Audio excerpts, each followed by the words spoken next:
Welcome, everybody, to our next webinar here at JFD Brokers. My name Stefan Friedrichowski, but you can just take my first name whenever you write me an email. If you address me directly here in the webinar chat, no problem. Take my first name. That's fair enough, and especially we have the English one. It's even easier to have my first name here. Yeah, today is the 24th of August 2017.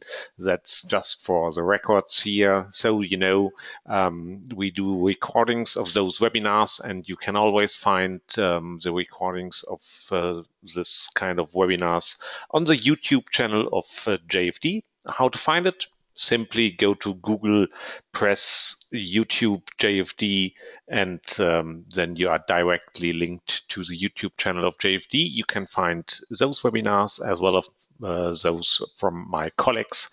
Very interesting stuff, I can tell you. So have a look to that YouTube channel always, and you know where and how to register for next upcoming webinars. Yeah, today's topic, self-adapting trading strategies. But before I start, I just want to welcome you once again in the name of JFD. It's always a pleasure to have you within those webinars. So self-adapting trading strategies. That sounds curious. I think nobody knows exactly what I mean here with that kind of title, but it's a little bit already self-explaining. What we are looking for here is that we try to develop first strategies, and secondly, that we have a strategy which adapts to the current market situation. If I would make the statement, hey, market changes from time to time, I think everybody would agree, and you would say, yeah, I know. That's fair enough. Market changes, of course. So why not the trading strategies? And finally, what we do here is we first develop a strategy, and you will see that we have the way we do it, we have some additional advantages. But the way we do it, we can exactly use twice, because that kind of trading development is already self-adapting to the market situation. And that's a clue. And I will introduce two methodologies today in order to get that up and running. Whenever you try to get in touch with me direct, no problem. Just use my email address s.friedrichowski@jfdbrokers.com. And we can exchange information. If you have additional questions, no problem. Just send me an email. Okay, so before we finally start, I have always to do two remarks. One is you can find already the slides in the GoToWebinar control panel. You can download those slides simply by pressing the appropriate button.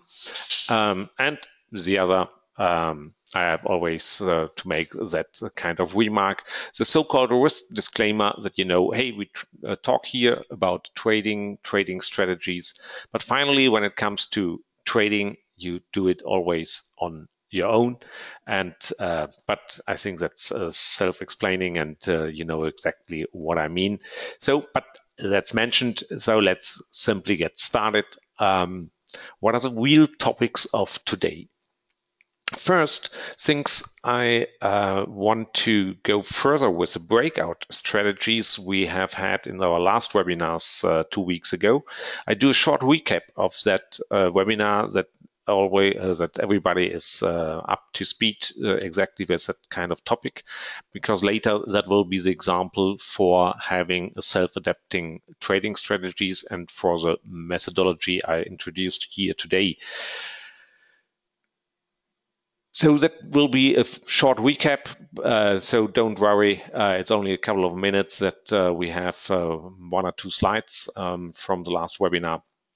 about breakout strategies. Then next topic is that we do what I call, and I don't know a better name for that, that is the so-called neighborhood analysis. And I do exactly that kind of methodology in order to avoid over-optimization. You may have heard about over-optimization or curve fitting or whatever name you give it.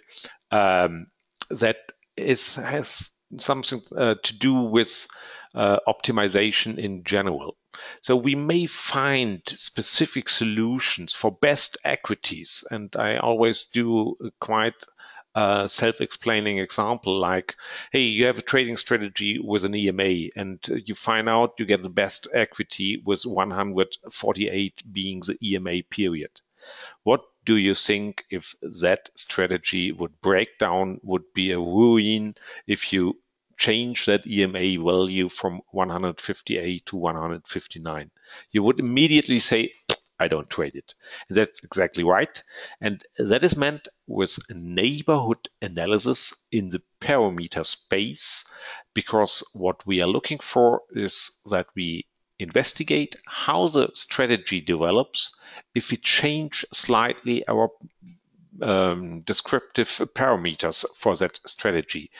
And in case the strategy breaks down by varying those parameters, then we don't trade exactly those set of parameters. And that is meant with neighborhood analysis. And I will give you some examples for that, because it's a mighty tool and it's extremely helpful in order to get stable strategies. Then it comes to the next methodology. So you see today is a methodology workshop here. And that methodology is called walk forward method. And that has to do with how to derive good parameters, how to apply those parameters. And in order to get you up and running with that methodology, I will do a comparison to another one, which is for at least a few of you maybe more well known. That is a so-called out of sample test. And then you finally will understand what I will mean with walk forward methodology. And that methodology will help us for the two issues. One, to get a better feeling about our strategy in the history, and to have finally that kind of strategy being self-adapted to market conditions, market changes, and that really comes out of the methodology itself, that we get it self-adapting to changes within the markets. Okay, let's get direct into the neighborhood analysis of parameters in the trading strategies. Let's get first to a specific starting point to discuss it a little bit better. So we know, if we talk about trading strategies, that our trading strategies in general, or in most cases, have different parameters, what we call degrees of freedom. And an example for those kind of parameters might be times, like open range breakout times and so on. Oh, by the way, I would like to recap open range breakout times so that you really get started here.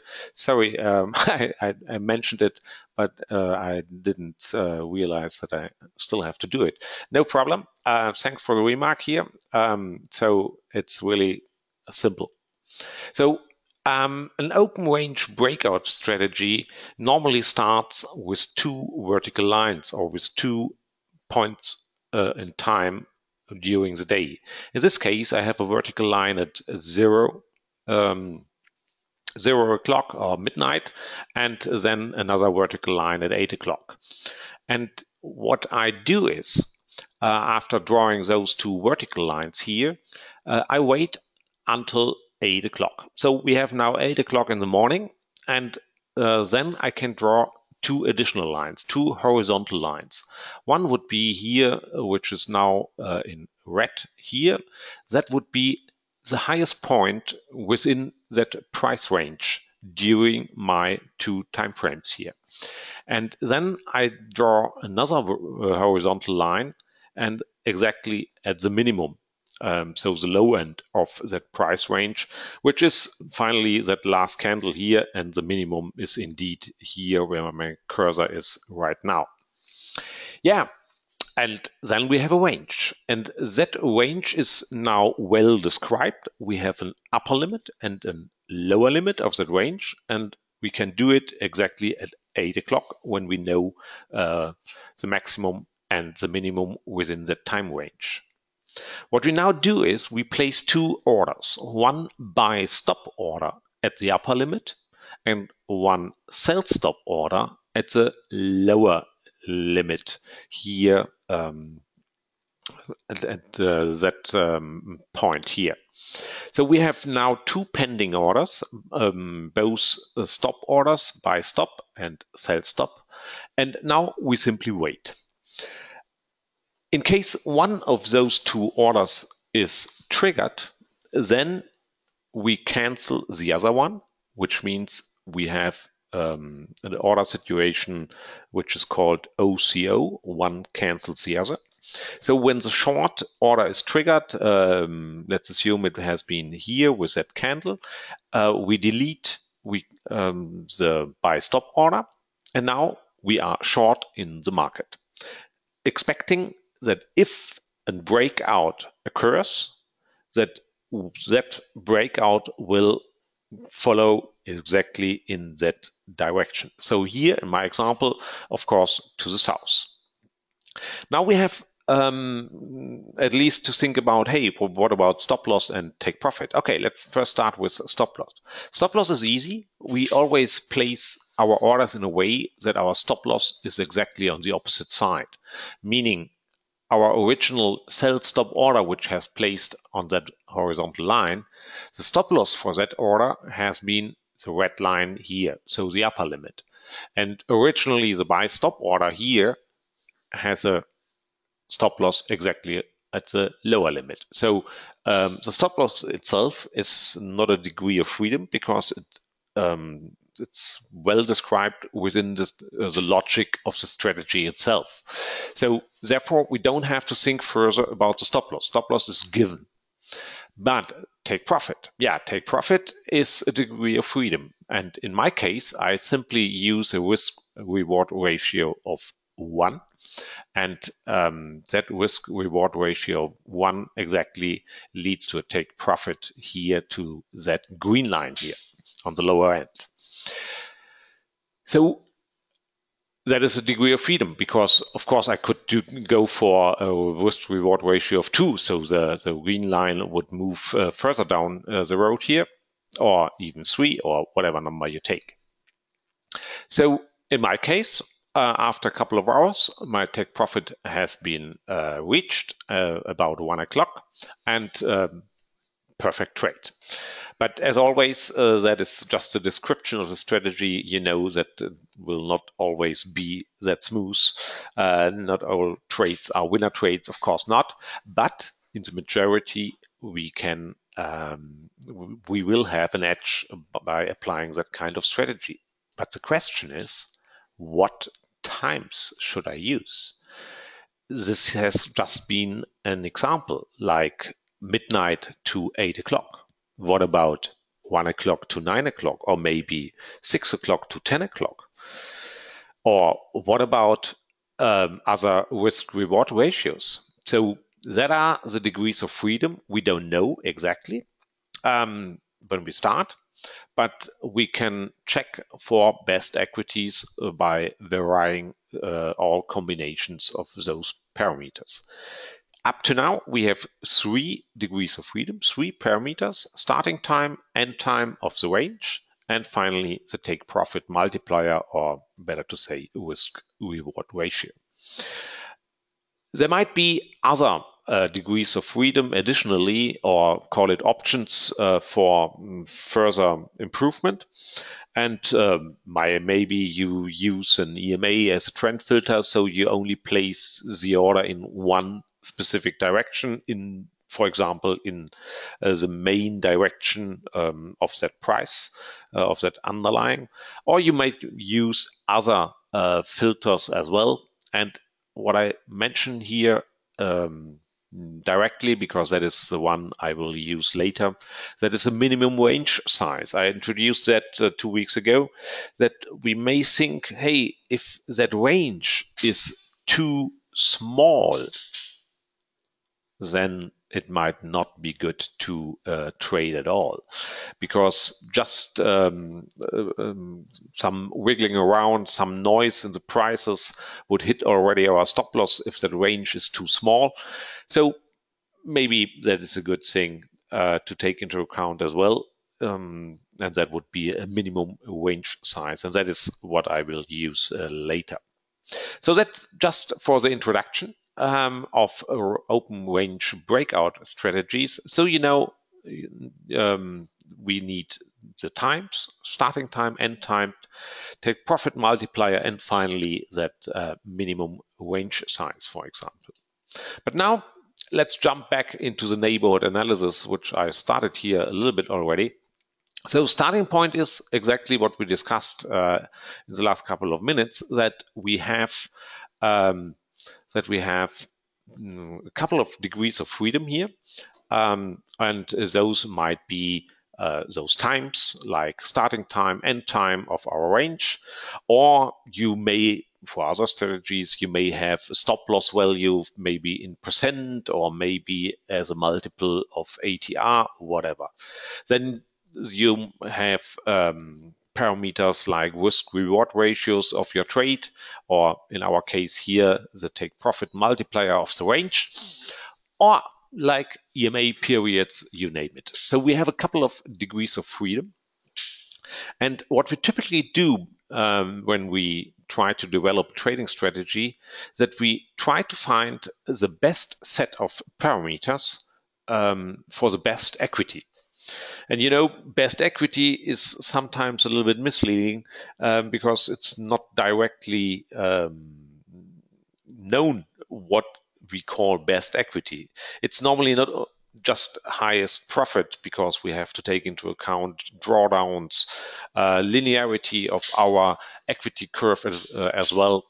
And that has been part of previous webinar as well. And I introduced there a parameter which I call OPTI, and that should be minimized in that case, because that includes all, like maximum drawdown, slope of equity, and the linearity of the equity itself. But the question is now how to avoid over optimization, or what is named curve fitting as well. So, remember my example about EMA? Exactly that we try to avoid. And in general, the approach is that we look into our parameter space and look for our neighborhoods within that parameter space. And what we think is that a strategy can only be good is if a variation of those parameters do not ruin our equity. I think that is intuitively clear what I mean here. And I think you would sign into that kind of statement. But let's go a little bit more practical in order to really see what I mean when I talk about neighborhood in parameter space.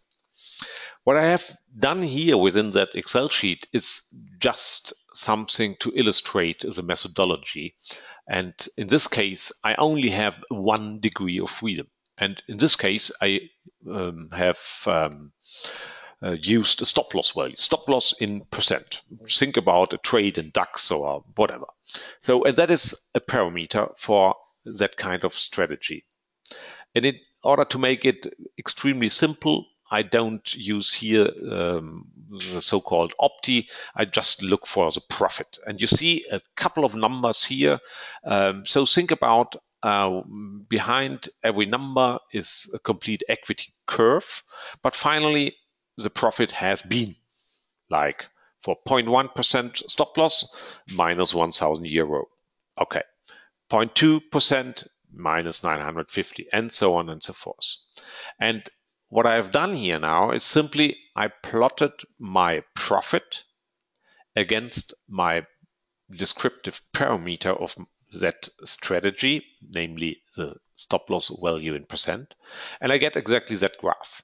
So we can immediately figure out the best stop loss value for the best profit.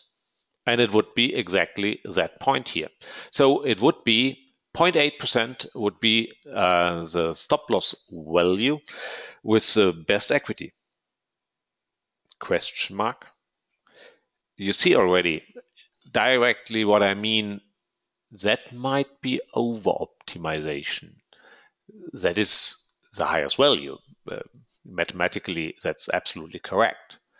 But you see already in what region of stop loss values we should use better for our strategy. And now it would be some around here. And that might be another name for neighborhood analysis. What we are looking for is we look for plateaus within our parameter space when we look for example, in this case, for the profit.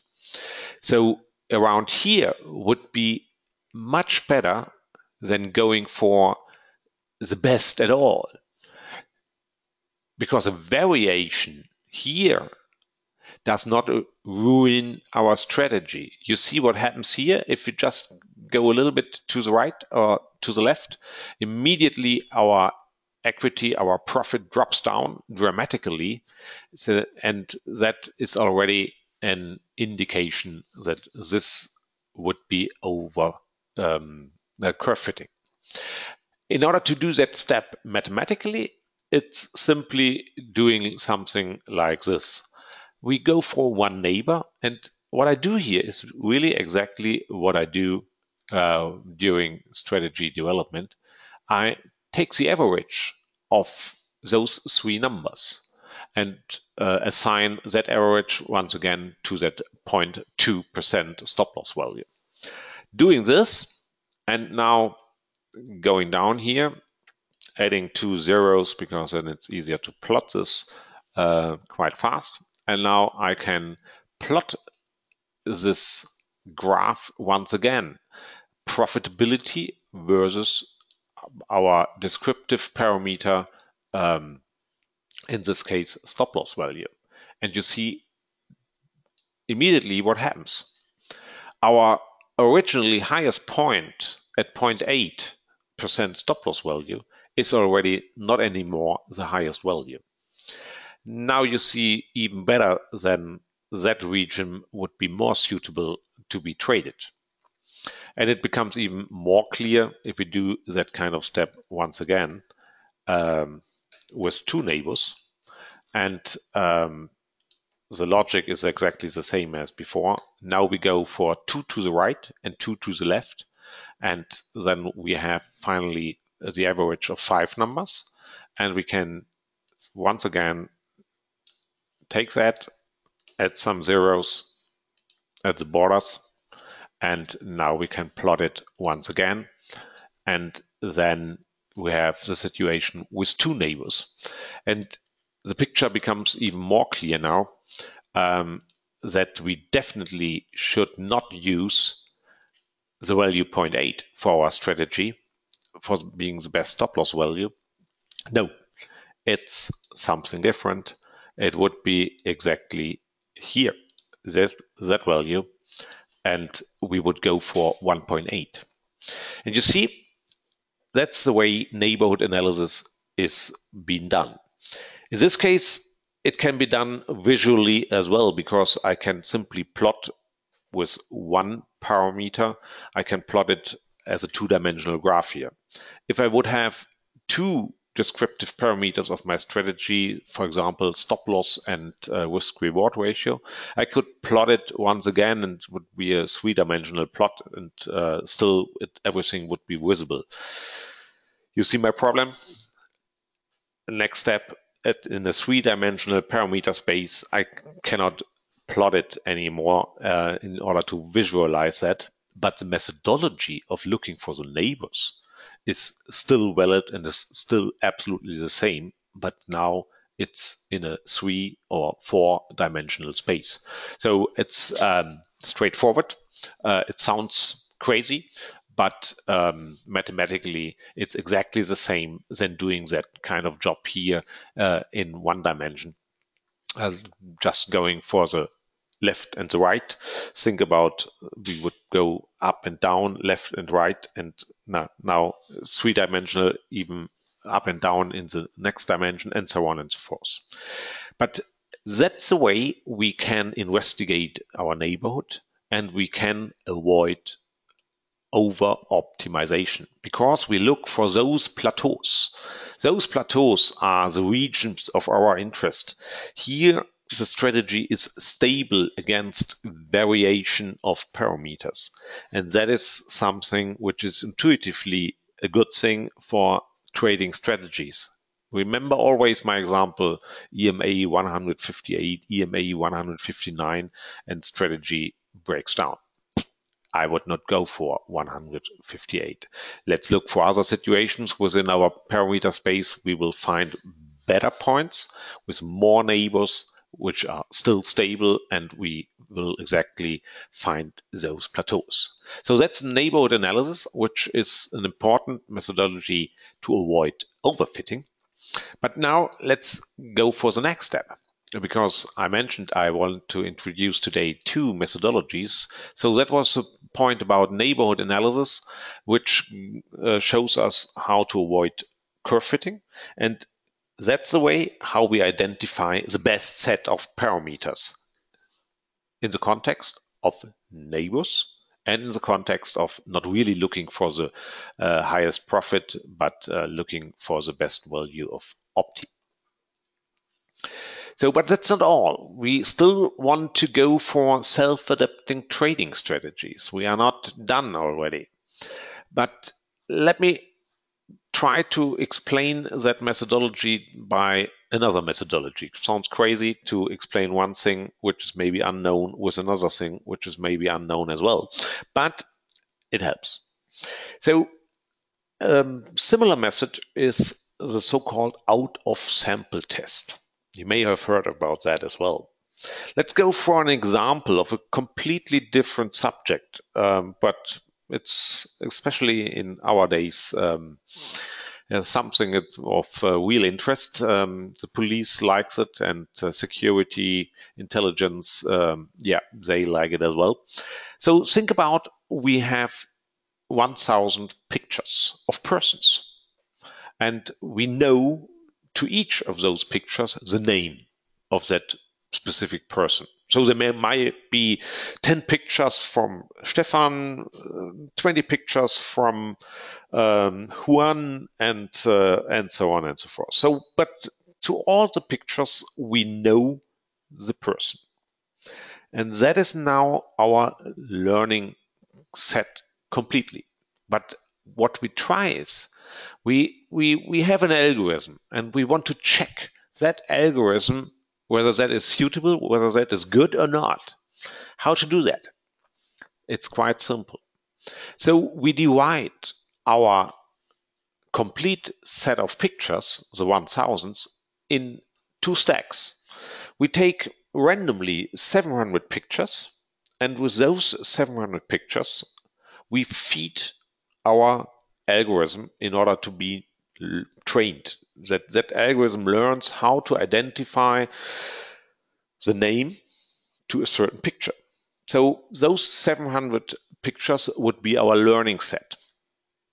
And then we take the same algorithm, but now we take the other 300 pictures left, and we let the algorithm identify who is on that picture.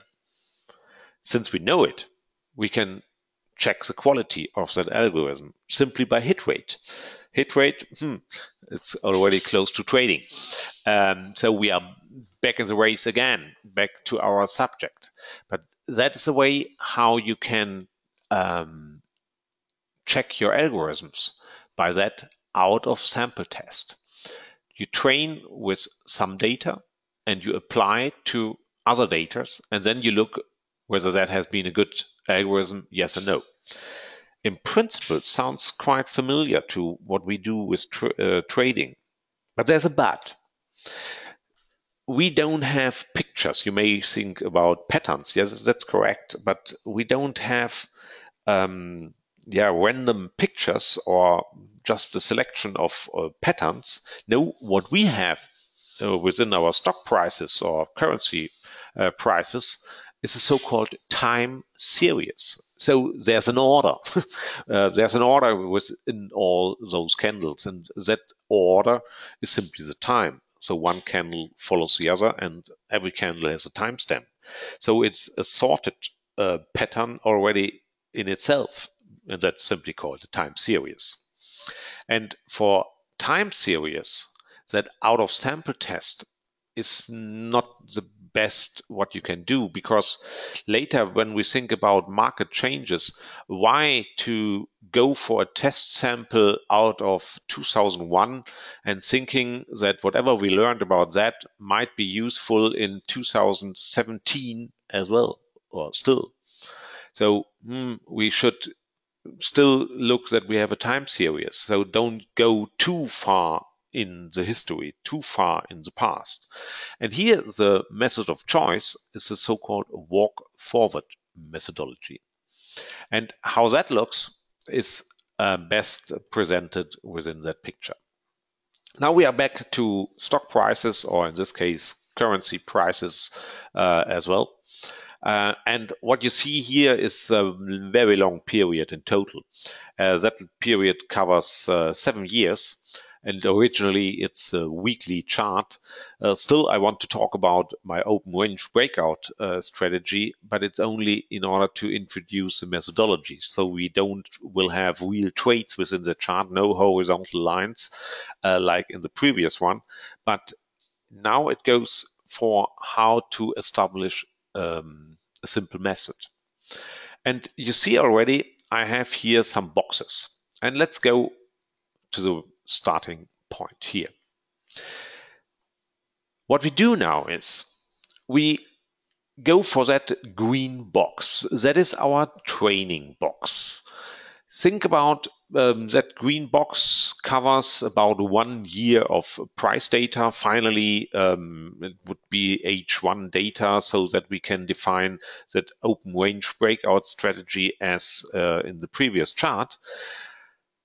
And now we will find by an algorithm the best parameter set for starting time of the range, end time of the range, risk reward ratio, and minimum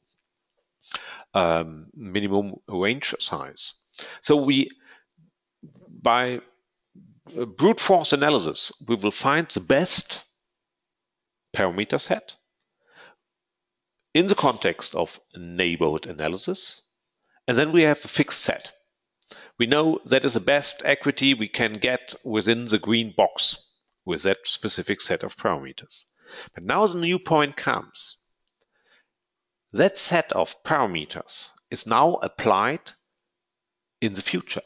And if I now talk about future, I can do that, because after the green box, we have prices as well. Those prices, those candles have not been part of our optimization process. But we can now apply our set of parameters, our starting time, end time, and so on and so forth. And we can apply those parameters, let's say, for the next couple of days. And that would be the red box. And then we get trades in the future.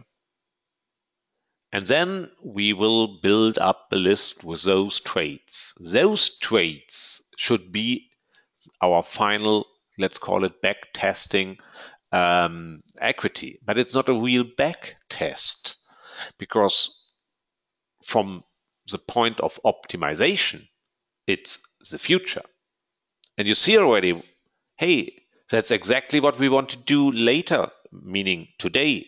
Tomorrow we want to trade our trading strategy. And we know what has happened in the past, but we do that step iteratively. Let's start. So optimization within the green box, then applying parameters in the red box, and we write down all those trades within the red box. What is the next step? Quite easy. We move the green box exactly to the end of the previous red box, and it would look like this one here. And now everything starts from the very beginning once again. So that means, we have a green box, we optimize, we get a new, maybe the same, set of parameters for start time of the range, end time of the range, and so on. And then we apply once again in the future, because still those candles, those prices in the red box are the future from the point of view of optimization. And then we check the trades within the red box once again and write them down, and so on and so forth. Finally, we get a list of trades which always have been in the future from the point of view of optimization. And now we are, let's say, at today. And the good thing is, now we do the same. And what does it mean we do the same? We optimize within the green box, and we apply tomorrow for real trading. You see the clue? It's already two clues. One is what we have done 1,000 times in the past, optimization, applying in the future, is exactly what we do from tomorrow onwards in our real trading activities. But it's not like, hey, we have developed a trading strategy looking back to 10 years history, finding good parameters, and hope that they work tomorrow still. No, it's a different kind of quality. Even with that methodology is not the holy grail. But we have done that step of optimization and applying in the then future already hundreds of times. And therefore, it has another quality, it's more stable what we do here, instead of just doing a back test and then hope that tomorrow strategy still will work. So we have done that experiment already hundreds of times in the past. And that's quite good to have that experience. Is it the holy grail? Once again, answer no. And it's even, if I will show you later some equity out of that methodology, you will see it's not, it's even, they look worse than just optimized equities in backtesting. But that's okay, because it's always applying the strategy in the then coming future. And that has not been part of the optimization. And that is better than just going from tomorrow with a new strategy. So that's the one point. But there's another point. I mentioned already the parameters might change, and they will change. And that is nothing else than a self-adapting strategy. The market conditions might change during we move our green box through our data, and the markets will change maybe once again, and we get new prices here, and we do it iteratively once again, the same step. Yeah, but that means our trading strategy, in our case here, the open range breakout strategy, adapts to the new situation, whatever that new situation may mean. And I don't have a real definition of market change. But anyhow, that strategy is automatically self-adapting to changes within the market. And that's good. So that's a cool methodology, and the combination of that neighborhood analysis introduced first and now that walk forward methodology is a powerful tool for trading strategies at all. But now there might be some questions, but before I go to that, let me repeat the advantages of that methodology. Since we don't use for the trading and optimization the same set of data, it has a totally other quality of what we are doing here. It's much more close to what we intend to do from tomorrow onwards, namely optimization and applying a strategy to tomorrow. And we have done that step already thousands of times in the history. So we know what we are doing. We know exactly how it reacts in the past. And that is something very good. Let's look a little bit from the mathematical perspective on what I've introduced here. That would mean that we have done a so-called reduction of number of degrees of freedom. Hey, complicate sentence. No. Originally, our strategy has 4 degrees of freedom. But doing it in this way means those degrees of freedom are not really degrees of freedom anymore. Automatically, we do that optimization within the green box. We have rules about neighborhood analysis and so on and so forth. So it's well determined what comes out. So we get automatically our 4 parameters, but still there is 1 degree of freedom. And we have not talked about that. And that is the length, the time length of that, what I call back mirror, the length of that green box. Should it be 1 year, 2 years, 3 years, 1 month? I don't know from the very beginning. How do I deal with that question? Simply by neighborhood analysis. So I go for all and then look for a plateau exactly in the way we did within that Excel sheet, and look for a good length of back mirror, good length of that green box, which gives us stable results for the overall equity, which is still always the sequence of trades in the future. From the point of view of optimization. So we have a reduction of degrees of freedom from originally 4 now to 1, and that is the length of that green box, that back mirror length.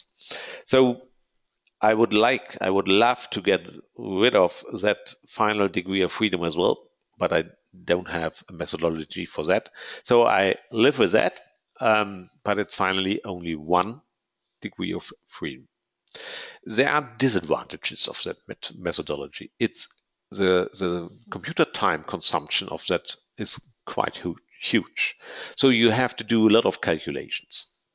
But thinking about today, with computers we have, with servers you can rent, it's a problem you can solve. And you know, or you can imagine what the real big boys are doing. And they have even more computers, more algorithms, more coders. But something like that we can do as well in our for our own. The other disadvantage, you may say it's a disadvantage, but I don't think so. Those parameters have to be recalculated in the real future as well. Yeah. So, you know, market changes, but our parameters will change as well. Automatically, since we do that recalculation in the same way we have done it for the last maybe 15 years. So it's not a new story, it's the same story, and we do exactly the same. But finally, I want to show you 2 examples, and it will be 3 in total, but anyhow.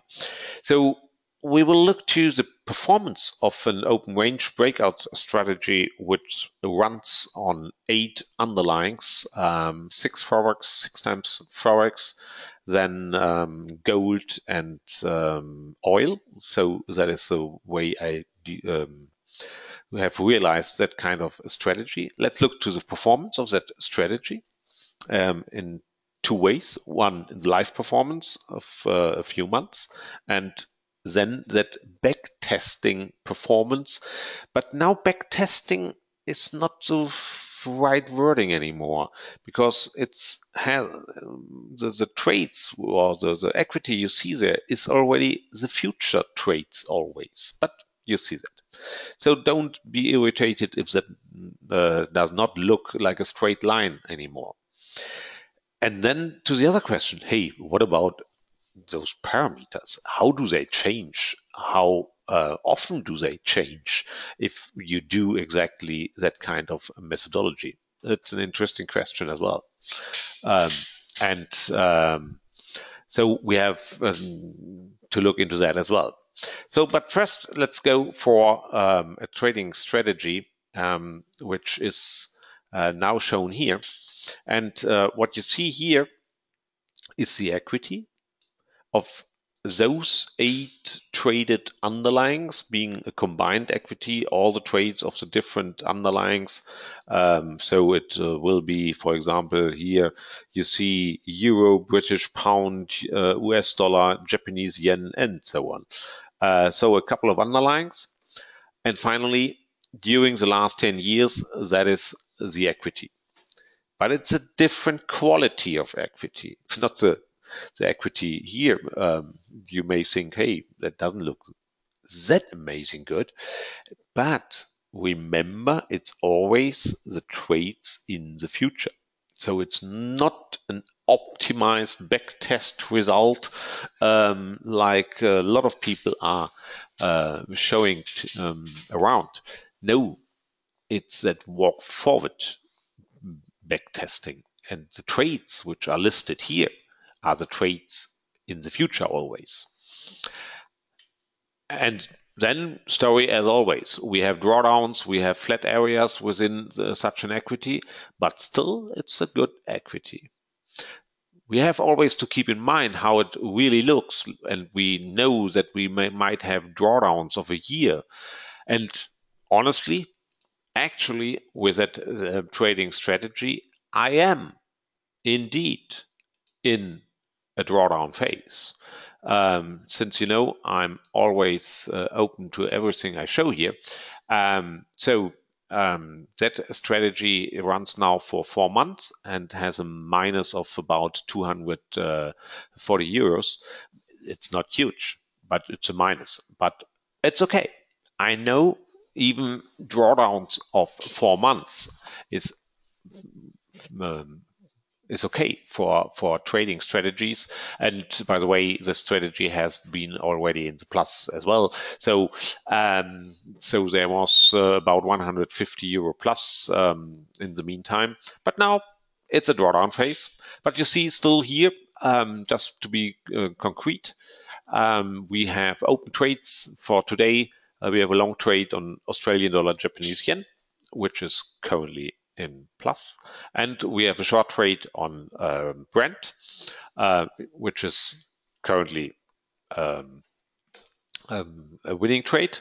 But let's wait. Those trades are closed before swap costs occur, so those trades are not overnight trades.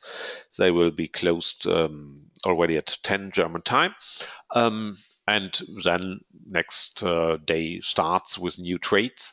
And you see, if you look exactly within the charts here, that especially today, there have been a couple of underlyings being in that the minimum range has not been hit. So the range was too small to trade, and therefore there has not been any trade, for example, for euro, British pound. Complete different times. You see 8 o'clock, 12 o'clock, 2 o'clock, a lot of different time frames. So therefore, let's have a look to those parameters directly. But it's a perfect strategy, I can tell you. And parameters, parameters and how they change. Let's have a look, for example, to euro, Japanese yen. And now, don't be crazy about those charts. I will introduce you and then you will understand everything here. We are looking here for about 12 years of history. And in the first graph, what you see here are 2 lines. It's the start time of the range and the end time of the range. And now you might think, wow, that are not directly times here. Yeah, you're right. It's minutes after midnight. So a 600 divided by 60 is 10. So 600 is 10 o'clock. It's has to do with C coding, and then you would not like times in the writing way we do it normally. Therefore, a single number is much easier to handle. So 600 is 10 o'clock. And now you see during the last 12 years how those times, start time of the range and end time of the range, have changed. And since we are looking to 12 years, the conclusion is they don't change that often. It's 12 years. And you see there are periods of maybe just nearly 2 years where we don't have more or less no parameter change. And even if we have a change, it's just 1 hour. You see bigger jumps as well, but in total, the changes are not that often. And you see another example here, that is a minimum range. Same applies for that. Maybe it's just moving around between two values like here, but the changes are not that often. Risk reward ratio, a little bit more changes, but having in mind this is 12 years, it's not that crazy. But there are changes, and that is what I mean with market change. A market might change, and our strategy changes automatically with those changed market conditions.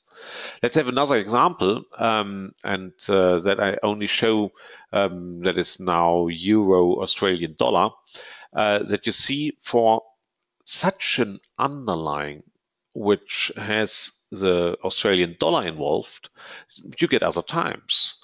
And there has been a long part of history where we have our start and end time of our range very early in the morning, as we have today, very early in the morning, which is, I think you can understand it, because Australian dollar means they are far before us. Japanese yen, you may say, hey, they are before us as well, but Japanese yen is much more traded during the day still. Australian dollar is a currency of the night, and that we have range times within that night already is not surprisingly. In total, the changes are even less often than for Euro Japanese yen, but you see from time to time they change as well. You might remember I mentioned I want to show a third example here. And that has to do with the webinar we have had a couple of weeks ago about martingale type strategies. And if you go back to that webinar and the recordings of that webinar, I have already mentioned that the equities I showed there have been walk forward equities as well. So same kind of methodology. And now, since a few weeks are done, I can show you some results of that strategy. And you see, that is the equity. So trading about 12 different Forex pairs in that martingale-like strategy. Self-adapting parameters change exactly in the way we discussed today. I know it's only 1 month's history about, but that looks promising, I can tell you. So that's a huge step forward, exactly with that methodology and with that type of strategy as well. So I know I only show an equity here, and still it's a demo account because expert advisors are on test phase. But it looks promising. And it proves already a little bit for me, hey, the concept of self-adapting, that walk forward methodology, is a cool concept, and I should stick to that concept, of course. So Let me summarize what we have introduced today. So where we are, let me just go to my last slide here. So we talked today about self-adapting trading strategies, which is inherently something good, so that we don't have a strategy which is which sticks to its origin, just having a set of parameters and then do whatever for the next 10 years. No, we have now a methodology which adapts to, let's say, the last 2 years and looks for the results and tries to track down the new routes. And that is what is done with that methodology of walk forward, which I described today.